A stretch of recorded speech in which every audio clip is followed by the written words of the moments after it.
Hi, everybody, and welcome to Attendance Bias. I am your host, Brian Weinstein. We are back to reviewing, or at least previewing, new venues for Phish, and we are at the start of the late summer / early fall 2025 tour. So it's time to look ahead to those venues Phish will be playing. This run is 8 shows in 4 separate venues, including today's preview of the Bourbon and Beyond Festival in Louisville, Kentucky on September 12th. While the rest of this tour is made up of familiar or at least traditional venues, this one-night show on September 12th is the first time Phish is playing this particular festival, and it's the first time Phish has played in Louisville since 1995. Our friend Andrew from Louisville is a resident of the city who has been waiting for Phish to announce a show in his hometown for a long time, and he was thrilled when the festival announced Phish as the headliner. Although Andrew and I both agreed it's a bit of a head-scratcher. As we'll hear Andrew explain, Bourbon and Beyond isn't a typical music festival, although the musical headliners over the past few years have become more and more impressive, with Phish topping the list, at least for him. But the reason Phish is playing the festival doesn't really matter. The important thing is that the band is returning to the city that might best represent their theater era of the mid-90s. So who knows what they'll bring to the stage when they play the Derby City in September. Let's join Andrew as he gives us the history, the recommendations, the tips, the tricks, and everything else to prepare for Phish's headlining spot at the Bourbon and Beyond Festival on September 12th, 2025. Andrew, welcome to Attendance Bias. How are you?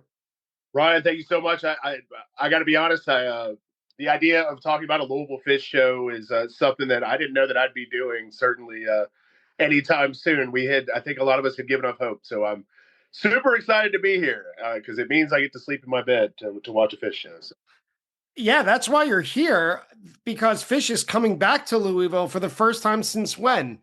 So it was 1995. I was unfortunately born a little bit too late. I was 12 at that time. Not quite at going to show status quite yet. By the time I was ready to go, they weren't coming back. So I think the last full show was 95. The last Kentucky show was just a year later in 96 in Lexington. So I missed them during their time here. They played a lot of the smaller venues when they were a smaller band, but born a little bit too late, and every year when the announcements would come out, we'd all keep our fingers crossed and hope that maybe they would play we've got a pretty good arena downtown. Hopefully they would play that. And as the years went by and it never happened, I think we all of our hearts broke a little bit more. So when they announced it this year, man, it's a little bit of disbelief. I think I would echo one of the sentiments that you and your wife had on the Forest Hills episode, where wasn't quite sure why they had picked that as one of their stops, but not gonna look a gift horse in the mouth for sure. Absolutely. And so I guess it's time to mend that broken heart a little bit. We're here to talk about Phish at the Bourbon and Beyond Festival, which I think their date is September 12th. It's a 4-night festival. Yeah. But they're headlining the 12th, which is a Friday, I believe. Correct. Right. And that is in Louisville, Kentucky, as Andrew alluded to. And Andrew, you are from Louisville, right? What is your history in the city? What is your relationship to it? Man, born and raised here. You're going to hear me.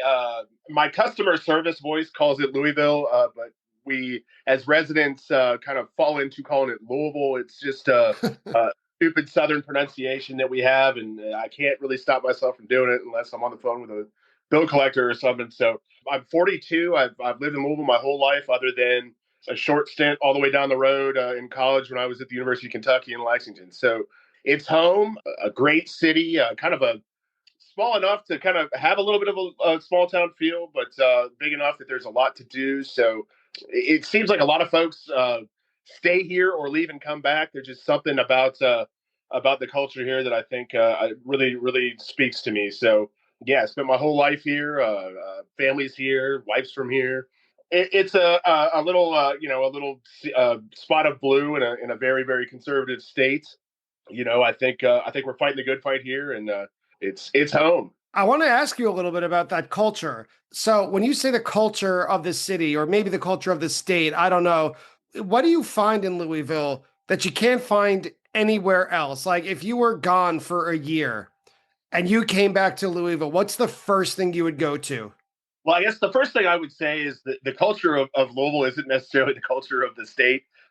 There's a very large kind of southern feel here, but also just by virtue of our geographical location, we're kind of at a crossroads, right?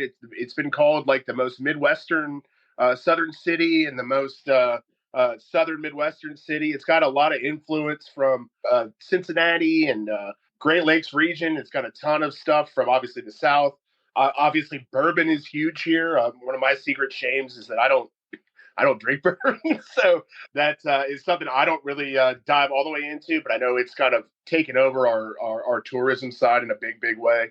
Obviously, Derby horse racing is massive here. You know, we try to get over to the track a couple times a year, and just it's a kind of cool ambient southern side feeling kind of thing.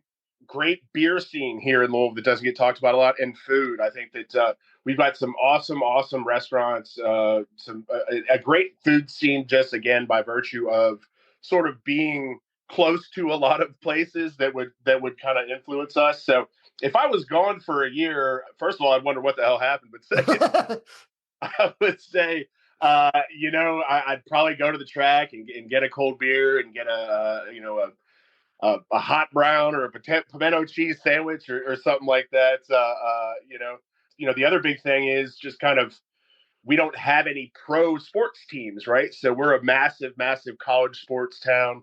I'm a huge, even being born here, you're either a University of Kentucky or a University of Louisville fan. I was born a University of Kentucky fan, so probably if I had been gone for a year, probably drive over to Lexington, go to a game, and yell at some Cardinal fans when I got back. So it's like I said, it's a kind of a small town feel in a town with about 1.5 million people, which kind of in the obviously where you are is a pretty that's not a lot of people, but as far as Kentucky goes, it's the biggest thing going. So Man, a million is a million.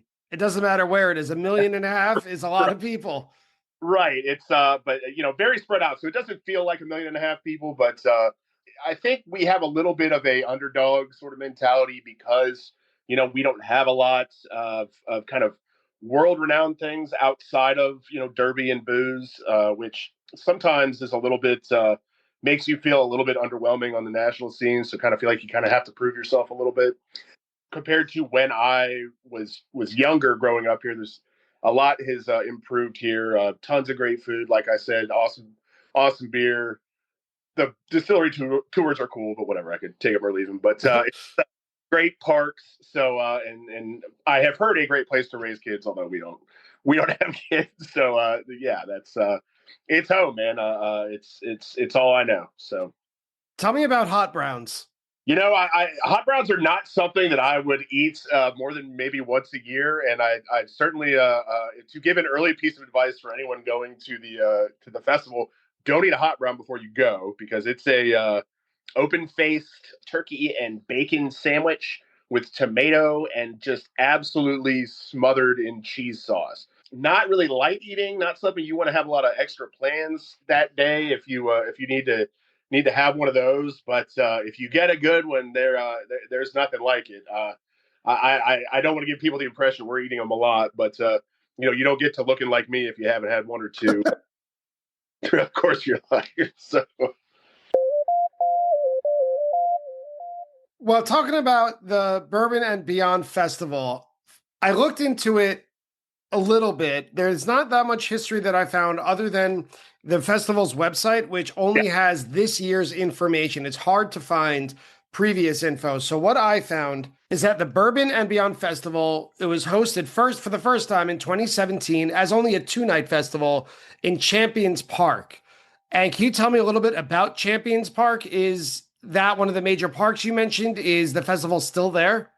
A, not a major park, and B, the festival is not still there. So a little backstory, Champions Park, Louisville's a river town. So we've got obviously the Ohio River going through, which, flooding becomes an issue. So they had a few years, I want to say the first 3 or 4 years, and don't quote me on that, but the first few years, it was only 2 stages. Like you said, it was only 2 days.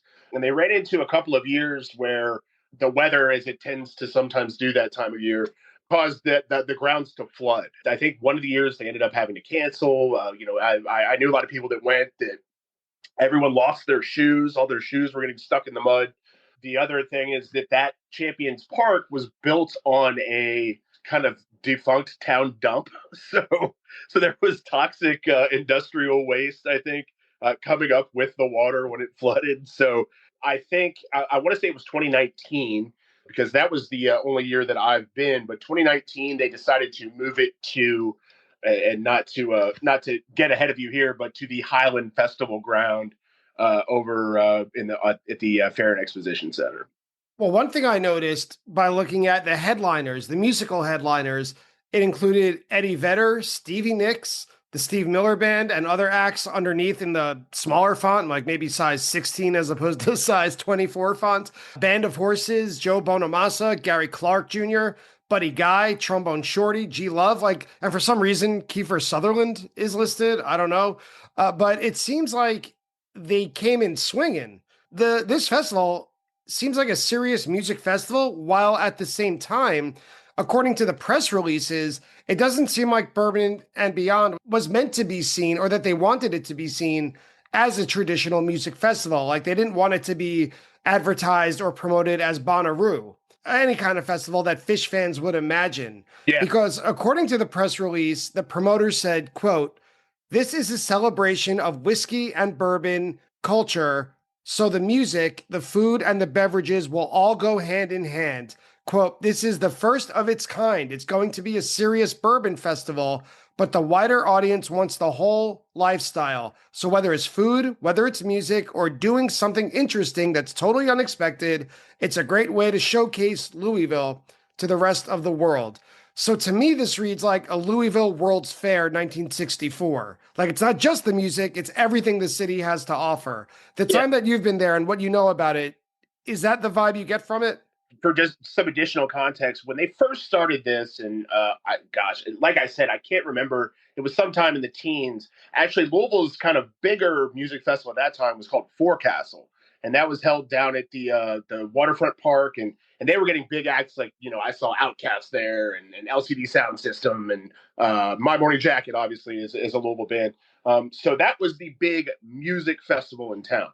And so I think that when they started Bourbon and Beyond, what they wanted to do was say, well, they've got the music side, as far as the premier acts, they've got that covered.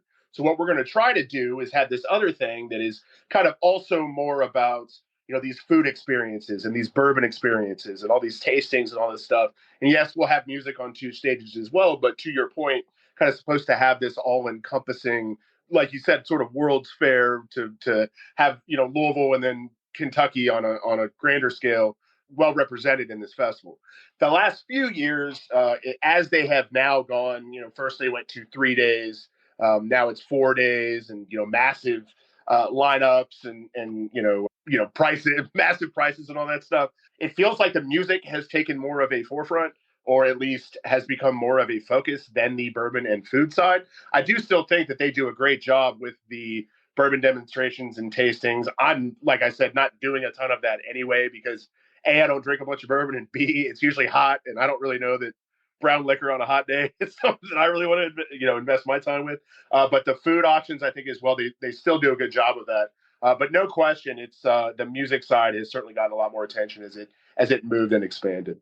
So It seems like they started with food and drink and then added music as a secondary draw, but it kind of morphed, like you were saying. So the most recent headliners after the festival expanded to 4 nights included David Byrne, Robert Plant, Sting, the Foo Fighters, Flaming Lips, Dave Matthews Band, Neil Young. Like these are mainstream festival headlining artists.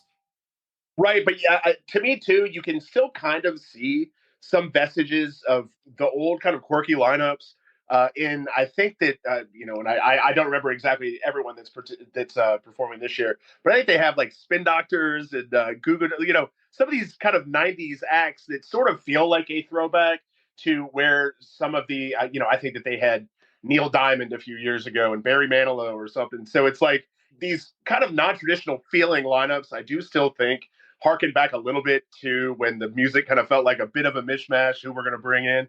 They've been swinging for the fences with some of their headliners for the past few years have been pretty massive, and I think that the crowds have really kind of met that. I want to say they're getting, between 150 and 200,000 people for the weekend for the past couple of them. Not obviously, 40,000 a day, not all in one day, but it's been pretty massive over there. So you said you've been to the festival once before, right? In 2019? Yeah.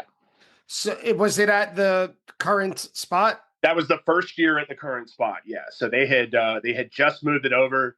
I think that they gave it a really vaunted name, Highland Festival Ground, but what it is a parking lot over by the airport.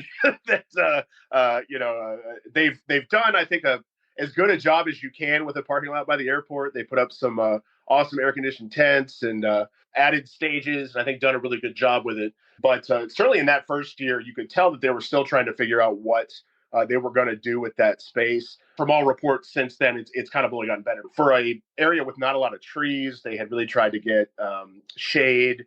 The VIP section has its own bathrooms and all that stuff. So I think they've done a pretty good job with the new location. I think the biggest thing also is it gives them so much more space because as the stages have gotten bigger again and they've added stages, because of the way that the festival is set up, basically you have headliners going kind of one after the other with two massive stages right next to each other. So the two headliner stages, they can go one to the other, and then kind of on the other side, a little bit catty corner, is the bluegrass stage. Would suffer from bleed over, but it wasn't something that I noticed.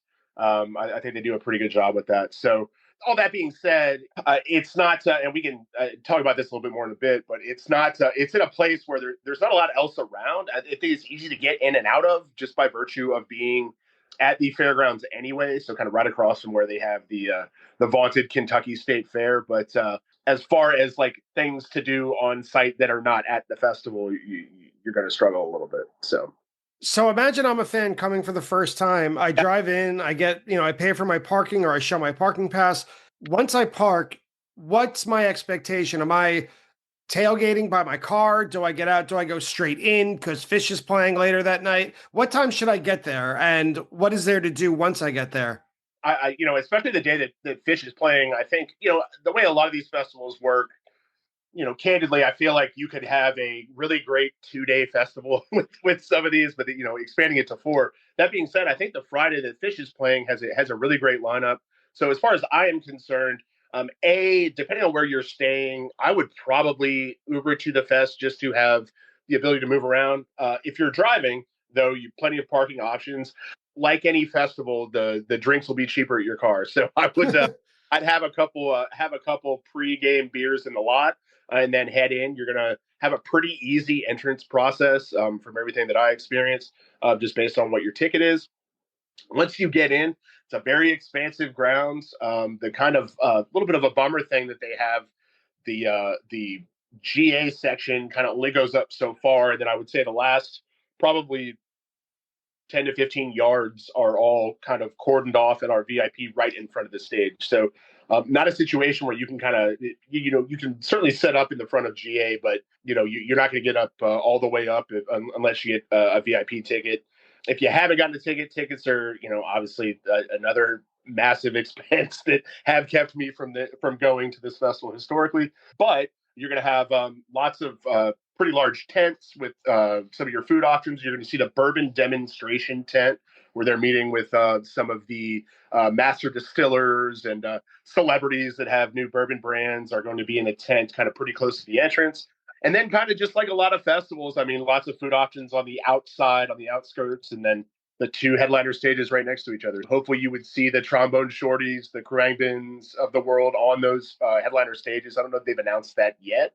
But the good news is if you want to see the headliners, you don't have to go far. They're kind of right next to each other. So you can pretty easily set up shop and enjoy a bunch of acts throughout the day.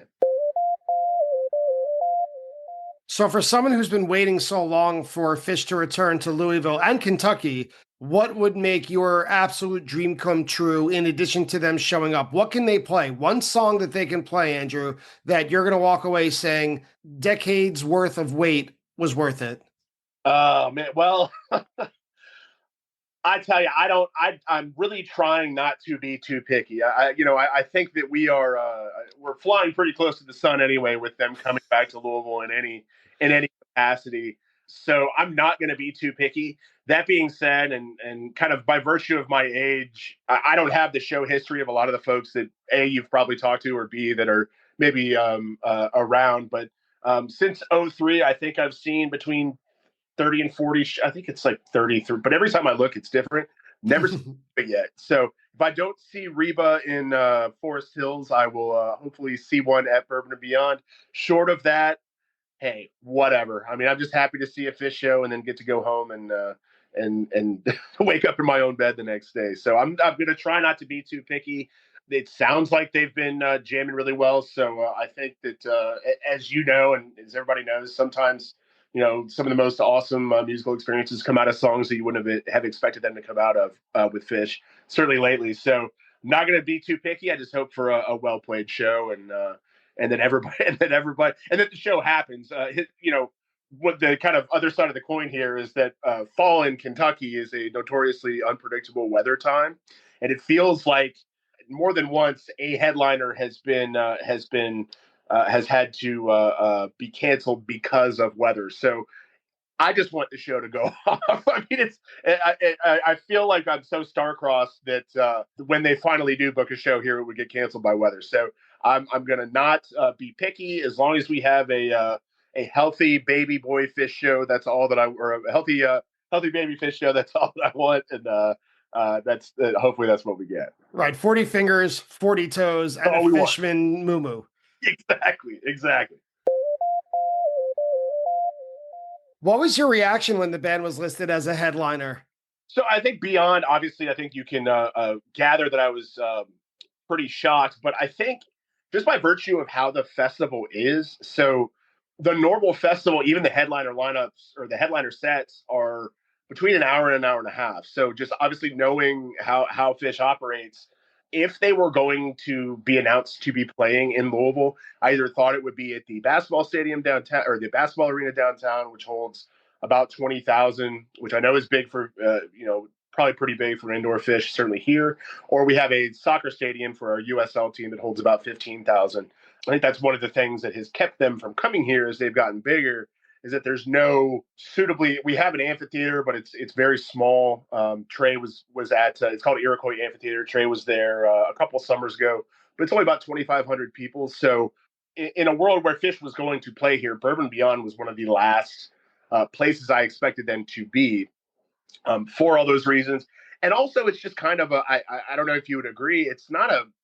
They're not like a festival other than Bonnaroo or Lock-In that one year. They're not really a festival act, right? I mean, there's so much that comes with, Phish and the light rig and the two sets and all that I just never would have thought, would have been accommodated. I think that speaks to some of what we were talking about, where Bourbon Beyond is kind of growing beyond. Well, that was not on purpose, but they're growing past their original maybe mandate and becoming more of a music festival where they're going to accommodate a 2-set show by Phish. So look, I was shocked.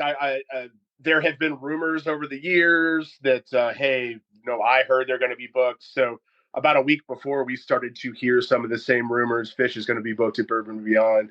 I'm a big fool me once guy, but I always allow myself to build up hope. And man, the day that the poster came out, I could not believe it. Still am pretty surprised that it happened. I think that the reality of it is, though, that's probably the only way we were going to get them. And I think as the headliners have gotten bigger, we've talked about how cool it would be to get them. And it's surprising. Again, I think kind of echoing some of your sentiments about Forest Hills. Well, let's take a look at Phish's history in Louisville before they play the Bourbon and Beyond Festival. According to Phish.net, they played Louisville, the city, not the surrounding area, specifically Louisville proper, 4 times to date. And the earliest show in the city, the earliest Phish show, was played on April 16th, 1993 at the Macaulay Theater, which is now permanently closed.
what? I looked it up, and it is a beautiful looking theater. Although it actually, I was looking up there. I should correct myself. I was looking up the wrong venue because the Macaulay Theater was built in 1925 with 1,400 seats as the Brown Theater, and then renamed as the Macaulay in 1971. So the band played one show there in April '93, and then returned almost exactly 4 months later on August 15th, 1993. And then it was also one night after the legendary Tinley Park show, right, which is August 14th, 1993. And just looking at the set list, it seemed that the band was in like a really awfully goofy mood. They played a version of Fee that's on the jam charts with an amazing outro.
They sang an extended narration of Forbin's Into Mockingbird with an off-the-wall tweezer that had teases and quotes.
They would also play several acoustic bluegrass songs and an a cappella song.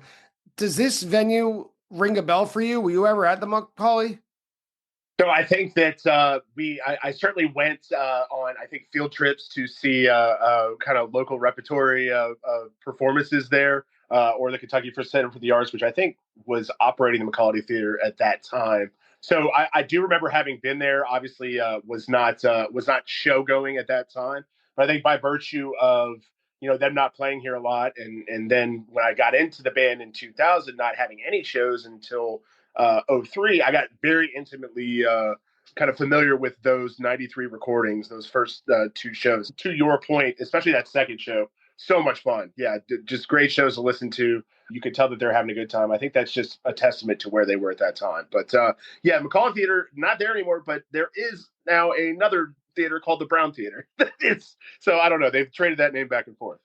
Yeah, it seemed when I was doing my research, it seemed like there was a Macaulay Theater that was then torn down, and then a new theater that was open called the Brown Theater that in the 70s was renamed the Macaulay, almost like as a testament to the original one. Yeah, we're a theater rich town. I know that they've played, and I don't want to step on your next point. The Palace is kind of the bigger of the two theaters in town. Also very beautiful, also very ornate. A great size for a up and coming band like they were at that time. I think that those venues fit in very, very well with where they were.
Yeah, that gig at the Palace Theater was on October 10th, 1994, so a little bit more than a year from the previous one, and about 1,000 more people to fit in the theater. I don't know, we talk a lot on this podcast about shows from the early to mid 90s about Phish's growth and their ascent from clubs to theaters to arenas.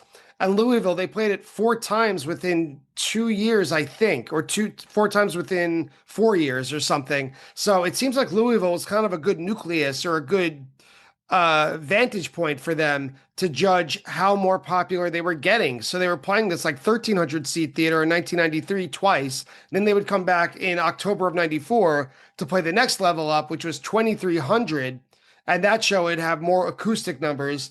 And then you mentioned at the very beginning of our conversation, the last time Phish played Louisville to date, before the Bourbon and Beyond Festival, was October 29th, 95 at the Louisville Gardens, leading up to the famous Quadrophenia Halloween show. Is the Louisville Garden still there?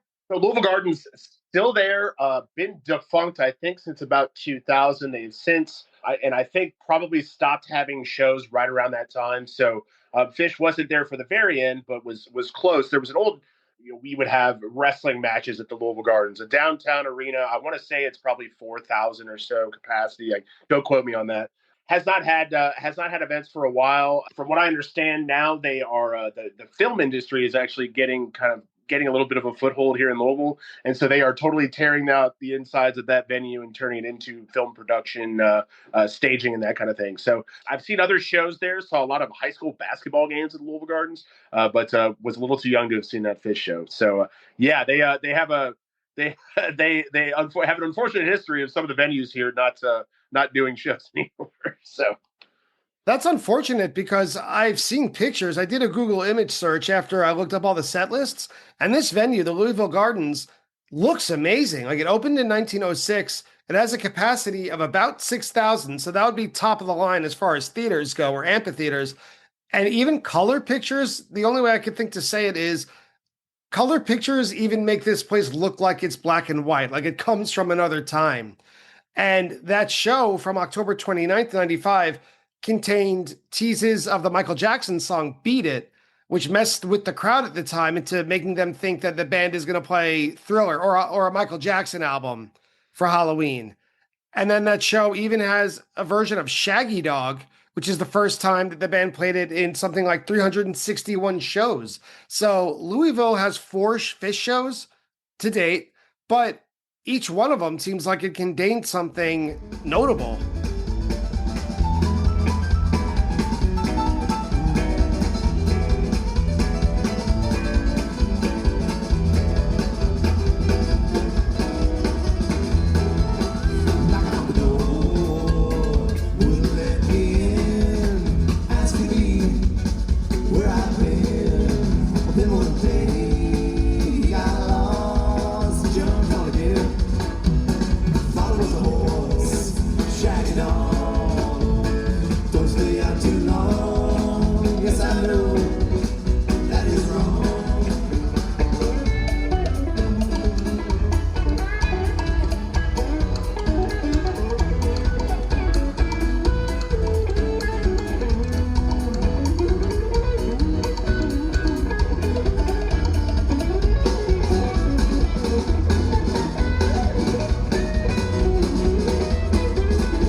Yeah, and sort of looks as kind of to what you were saying, sort of a cross section of how the band was advancing at that time, right? You can pick something out of all those shows. That Shaggy Dog, incidentally, one of the fellow that we're going to be in, one of the guys that we're going to be in Forest Hills with, one of his favorite Phish covers, and he never saw one. There was a Riverbend show in '16, and he had just moved away, and we all saw the most recent Shaggy Dog after that one, and he's bummed out that he missed it. So maybe I'll circle back to the question that you said. What song would I like to see? If we can get another Shaggy Dog, that would be great. It would keep up the rich Louisville tradition of the Shaggy Dog.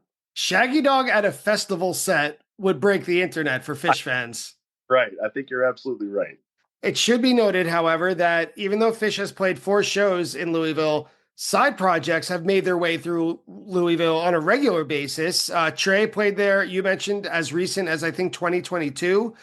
Solo, that is. He's played there with Tab. Mike Gordon Band has played there. The Jazz Mandolin Project has also played in the city. I got to ask, is there much of like a jam band or Phish scene in Louisville or the surrounding area? Do people tend to travel from other places to come to these shows? What has your experience been?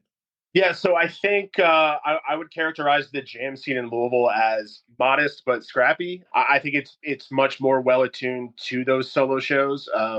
Actually, Tab played at Bourbon and Beyond in 2019. Was the reason that I went, and was a awesome set. I saw Mike play. There's a little venue called Mercury Ballroom. He played at, gosh, I want to say that was 2018 or 2017. We have a little bit of a scene, as somebody who plays in this scene, it probably feels a lot bigger than a lot more well known, but not a ton of jam venues for original performing bands here in Louisville. Lots of Dead influence, lots of Dead bands. There's a Grateful Dead festival here called Greatville Dead in the fall. We suffer a little bit by being so close to Cincinnati, Indianapolis, Nashville, to a lesser extent, St. Louis, Columbus, where the larger acts I think are going to draw better in those places. And because we haven't gotten Phish here a lot, and I think that we would be much more likely to go to those places rather than to have those folks come here. I will be interested to see how many folks come to the Bourbon and Beyond set on Friday for Phish. Because of that, I think it's hard to tell how many Phish folks there are here in town. I had a little crew in high school that obviously turned me on to Phish. I know a lot of people though that are even in the jam scene here that especially young folks that are way more into Goose and way more into Panic and Umphreys than Phish. So it's a strange scene as far as Phish is concerned.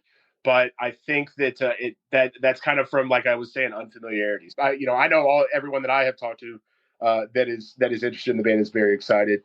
There's a awesome spot here in town called Melwood Tavern that kind of operates as sort of the center for all stuff jam here in town.